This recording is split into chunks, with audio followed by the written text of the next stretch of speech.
passarinhos enfeitam os jardins e as florestas, são iguais às melodias,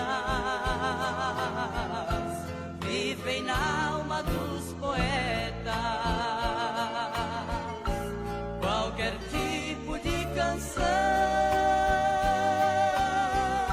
sertanejo ou popular,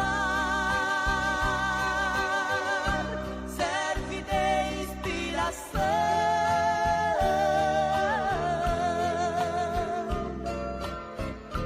Como temor pra rimar,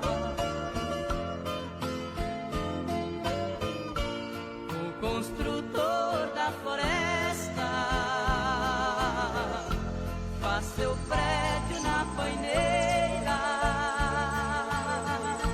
e o maestro sabiá faz seu show na laranjeira, na copada de um pinheiro.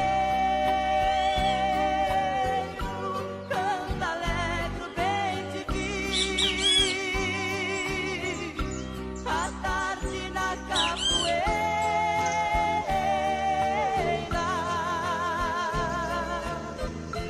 Canta triste a Juriti,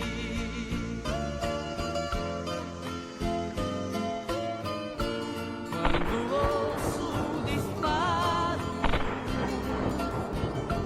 de espingarda, tenho dó,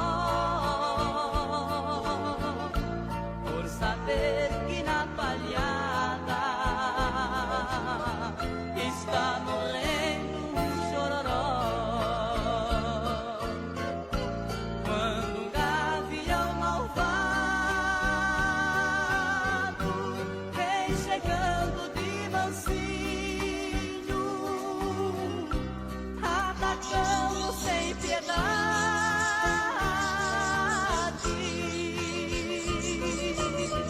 deixa viúvo o canarinho.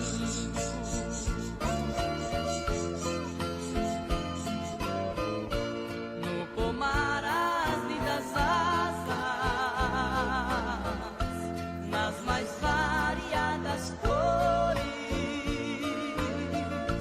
um constante vai e vem dos pequenos beija-flores. Todas as calorias, espécies, reflete uma grande variação de cores, tamanhos. Enche o papo de fubá e a bombinha mensageira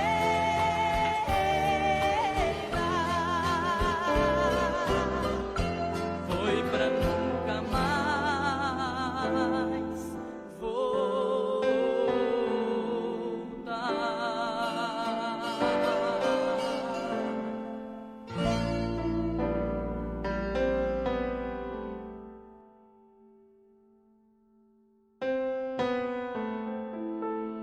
Esta linda homenagem.